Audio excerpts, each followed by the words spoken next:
บายดีพี่น้องสบายดีทุกคนเนาะสาวตีพาพี่น้องไปหาอยู่หากินเนาะมื้อนี้เนาะเมนไปทุกคนนี่สาวตีพาไปซ่อนหวกมันทุกคนเนาะนี่คือธรรมชาติน้ำห้วยเนาะบ้านไทยบ้านนอกหรือว่าสาวตีพี่น้อง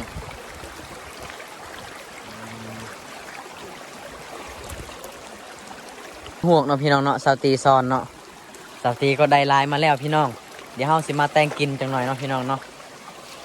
นี่นี่คือธรรมศาสตร์บ้านเฮาพี่น้องเอ้ยนี่แหละชีวิตบ้านนอกบ้านนาเนาะหาอยู่หากินตามป่าตามดงจังซี่แหละพี่น้องได้บ่ก็นี่ได้ปลาน้อยไปมัน ในชุดอะไรสิ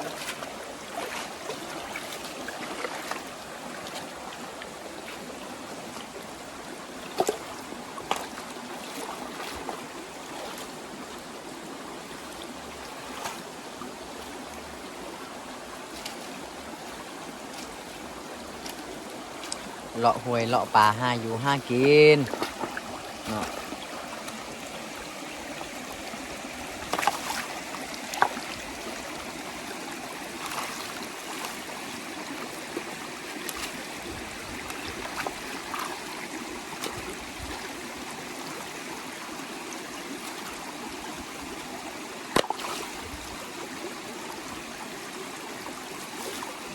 น้ำเย็นแห้งพี่น้องเนาะเพราะว่าอากาศหนาวเนาะสตีเนาะ เมนก็หนาวเลยอะ ลงห้วยตลอดจนวันหนาวเลยบัดนี้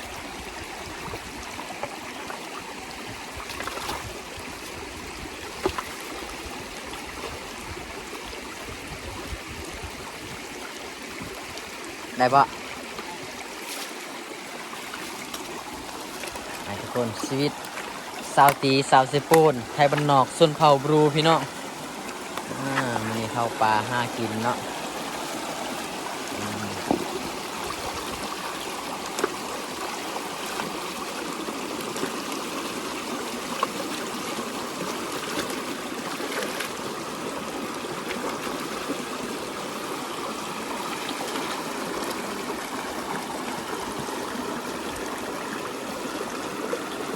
ดี เอ้ยคือแถวห้วยนี่มีห่วงลายเนาะสตีเนาะ เมน แต่ว่าพวกช่วงนี้มันกำลังเกิดเนาะพี่น้องเนาะยังน้อยเนาะถ้าเกิดว่าย่ามเขาเจ้าทางให้ทางปลาแล้วเนาะพวกนี่โคตรใหญ่เลยพี่น้องพวกแถวห้วยนี่มันจะใหญ่ประมาณ3 โปมือเนาะทุกคนเนาะตัวใหญ่สุดกว่าโปมือก็มีเนาะ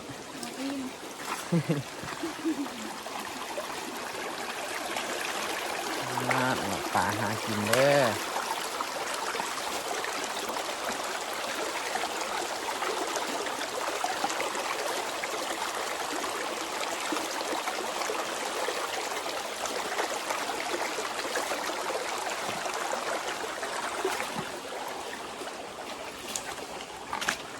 ทุกคนเฮาก็ซ้อนมาตะกี้เลยเนาะแต่ว่าบ่ค่อยทายให้พี่น้องเบิ่งเนาะ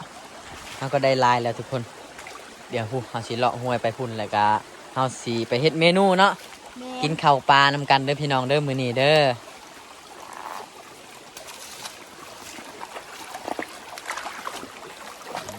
สาวตีกะสิแหละเนาะชีวิตสาวตีกะ สิว่าจังไรพี่น้องลำบากกันลำบากเนาะหาอยู่หากินเฮ็ดจังซี่แล้วจังสิได้กินแม่น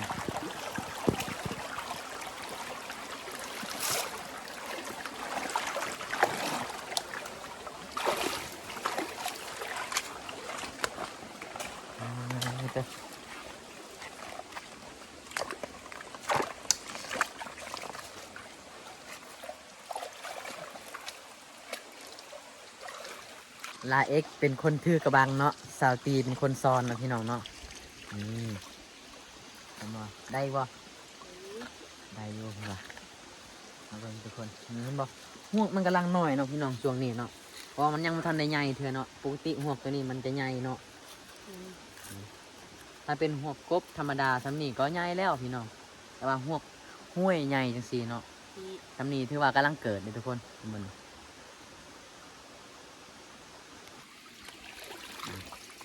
ลุ้นทุกวินาทีเลยทุกคน นี่มีเรื่อง โอ้นี่นี่ถืออีแล้วเนาะมาพี่น้องเด้อ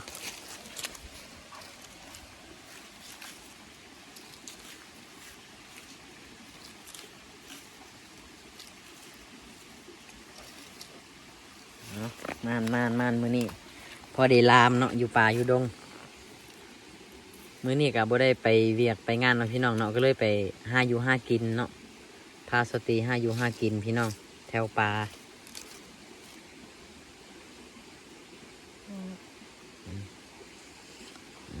จ้ะโอ้นี่ประมาณครึ่งกระบังเลยได้พี่น้องเนาะสตรีซ้อนเมื่อกี้นี่เนาะ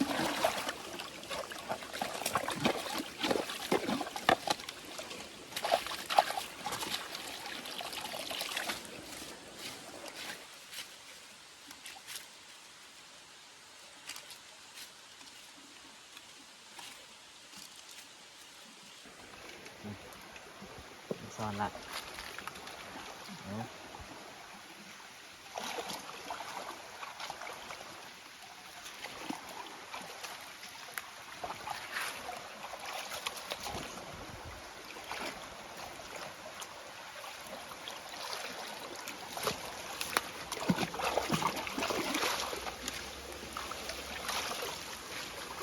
ได้ว่าวันนี้ อะไรแล้วได้ตลอดมันก็ มานแล้วเนาะ มันก็เรือแล้วตลอดพอกินอยู่ว่าทุกคนจะมีก้อยก็มาหัว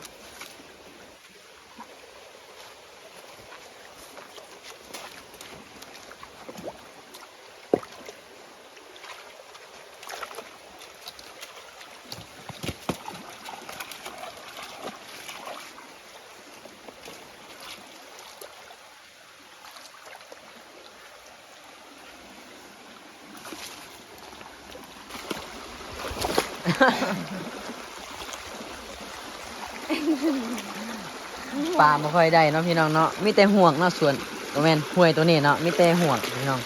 แต่ว่าปลานี่น้อยเนาะว่าเขาเจ้ากลับมาหาคู่มือพี่น้องเลยเนาะปลาใหญ่นี่ไม่ค่อยมีแต่แบบปลาซิวปลาน้อยเนาะซ้ำเล็บมือเล็บโป้นี่ล่ะ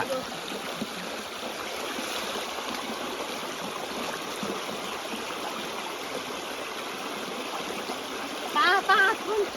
ใส่ ปลาแดก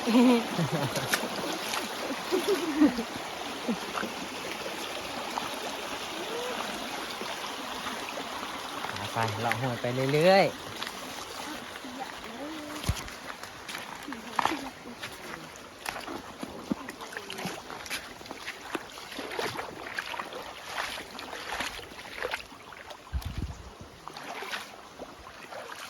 เอาลุ้น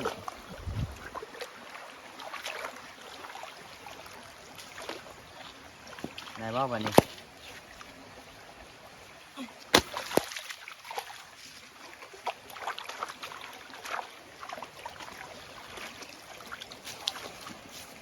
ไม่ได้เนาะ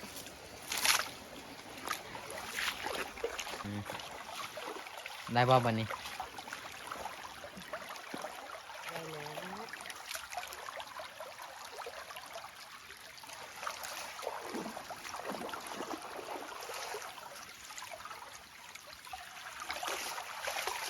ได้มีแล้วได้มาอยู่นี่แล้ว มีแต่ใบไม้เนาะมีปลา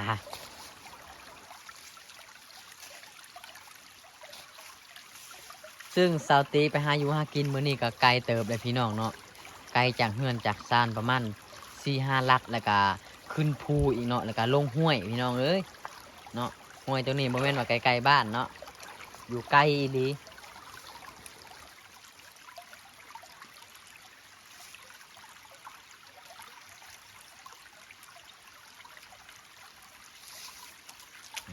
มาแล้วบอลโอ้ใสๆเลย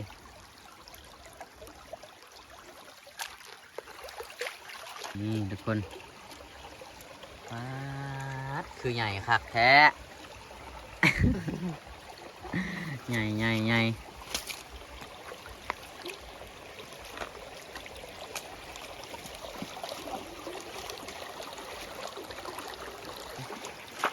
แหละวิธีชีวิตสาวบ้านนอกบ้านนาพี่น้องเอ้ย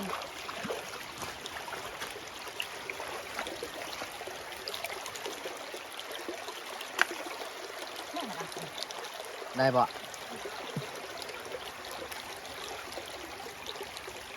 โอ้เป็นในห้องใหญ่อีกละ สองตัว จ้ะ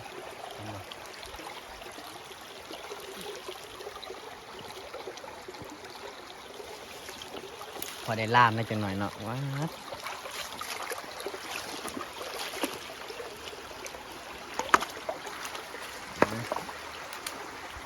วิธีหาอยู่หากินภาษาชาวบ้าน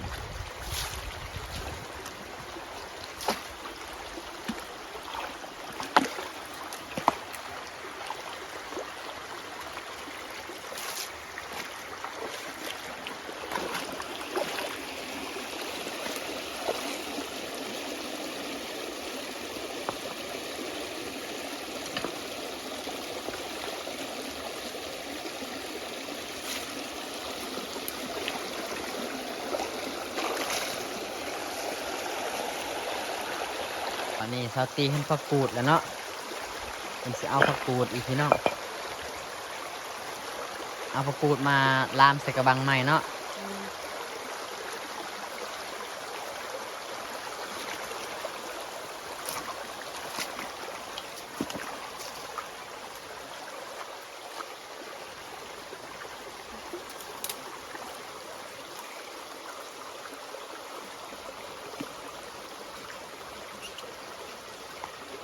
เอาทั้งคุณอีก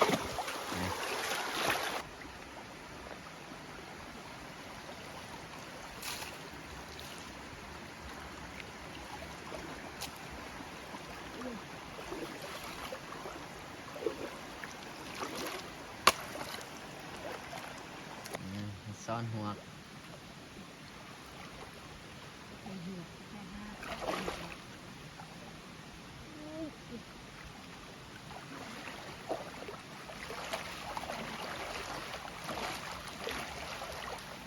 โอ้คือเต็มแทะมันนี่ ป้าคุณทำสิกินเลย มีแต่ใบไม้เนาะ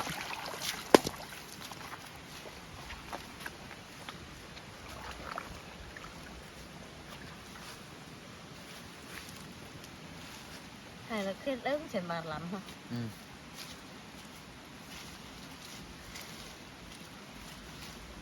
เจาะกระดอน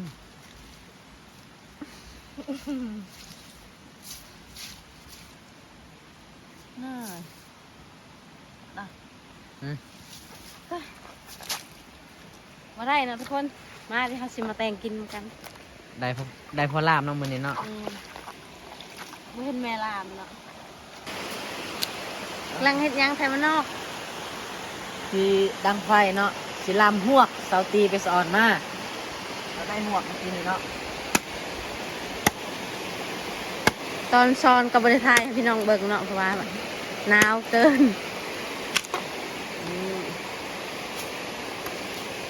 พื้นเฮาคาแบบง่ายๆนะคนเขามองนี่ก็ได้เลยเนาะ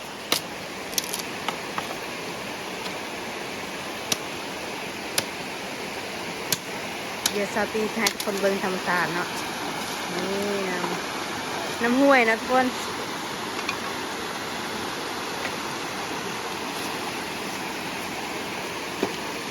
ใช้บ้านนอกสีดังไฟเนาะ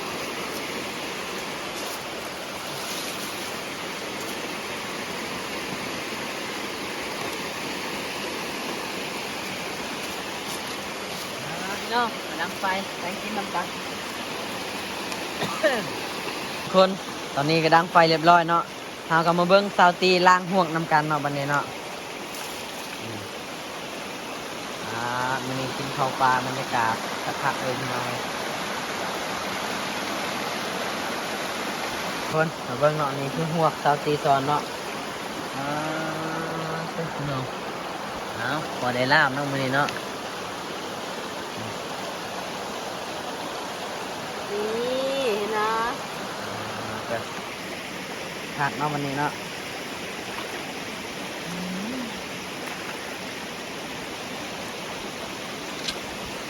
เป็นอะไรกินล่ามเลยวะ งามแล้ว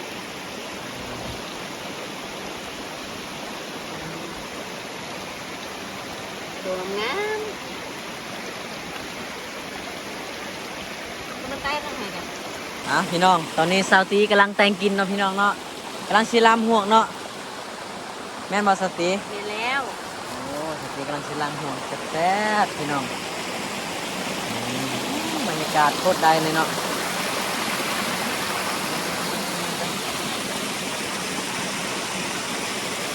เด้อพี่น้องเด้อมากินข้าวปลาน้ำกันเด้อมื้อนี้เด้อคนรอทานเนาะวันนี้เนาะสาวตีกำลังเฮ็ดกินเนาะ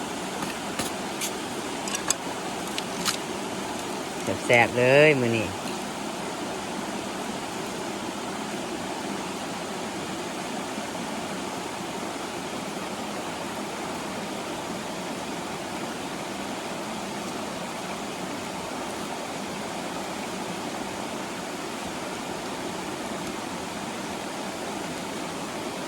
เดี๋ยว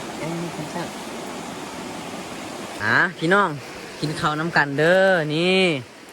หวกของสาวตีเนาะพี่น้องเป็นยังไงพี่น้องเนาะนี่หน้าตามันก็ออกมาสิประมาณนี้เลยเนาะ มาเด้อมาเด้อ อ๋อนี่ผักกูดพี่น้องมามาเด้อทุกคนมากินข้าว อืม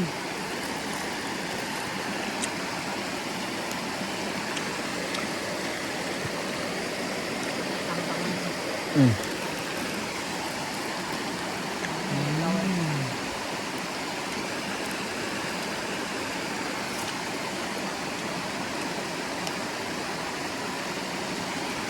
แบบได้พี่น้องมาเด้อพึ่งเข้าพึ่งไทยฟังเสียงน้ำไหลเนาะคักไหลให้ต้นแตดฮะ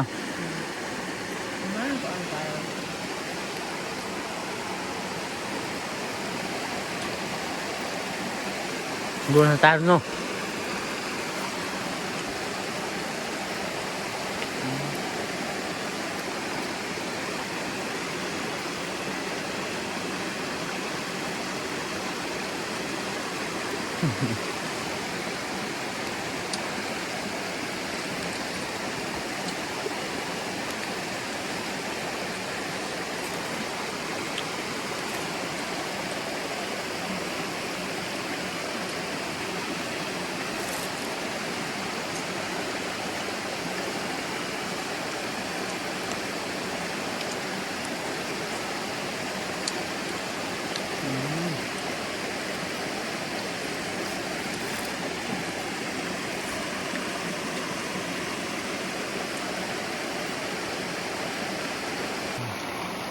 ทุกคนวันนี้เนาะกินห่วงหมดแล้วลืมปิงตัวนี้เนาะก็เอิ้นว่าตัวบิงเนาะหรือว่าตัวเจียน้อยเนาะถ้าตัวเจียใหญ่มันมักจะอยู่แถวสวนกล้วยตัวใหญ่เนาะนี่ตัวน้อยมันอยู่ในกระบัง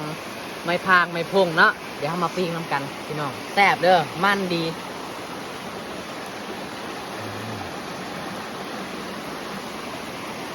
หากินน้ำกันเด้อพี่น้องเด้อแซ่บลายแซ่บลายมื้อนี้พี่น้องบรรยากาศออกไปกินอยู่เขาออกไปกินข้าวอยู่ป่าเนาะไปหาอยู่หากินตามธรรมชาติมื้อนี้ก็คือว่างเวียกเนาะกนมันแล้วเนาะกนมันแล้วเนาะขายมันกับลูกปีนี้พี่น้องก็เลยหาชมบรรยากาศธรรมชาติเนาะผ่อนคลายเนาะ ปลูกมันเลยบ่ ให้ธรรมชาติบำบัดหัวใจเนาะเฮ้ยไม่หรอก ปลูกมันเลยบ่ ยังอีก2-3 มื้อเนาะเฮาหารถมาไทยเลยกับปลูกมันคือเก่าพี่น้องเนาะมื้อนี้ออกมาซิ่วชมบรรยากาศกินข้าวปลาน้ำกันกับสาวตีเนาะทุกคนเนาะนี่เบิ่งมันแตกแล้วเบิ่งทุกคน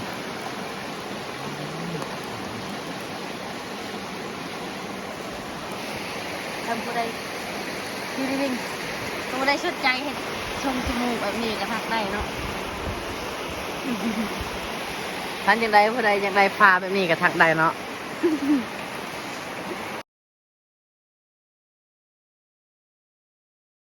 เด้หรือว่าไทยบ้านนอก โอ้ยนี่ผู้ใดเคยกินในพี่น้องตัวบิ้งเนาะหรือว่าตัวเจี้ยเนาะ คือดำแท้ ดำเลยเนาะมันไหม้เหรอ ดำคือตัวเองเหรอ พี่น้องเบิ่งมัน รสชาติเป็นยังไงเนาะ มัน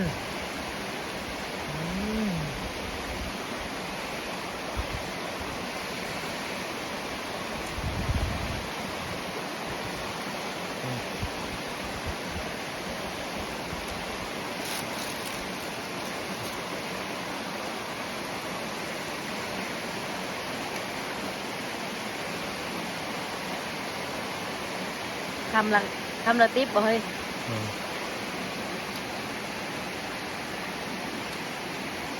คำพูดได้เบื่อหน้าบาวละเอ็กกับเบิ้งธรรมชาติเราเนาะนี่ธรรมชาติลงโทษ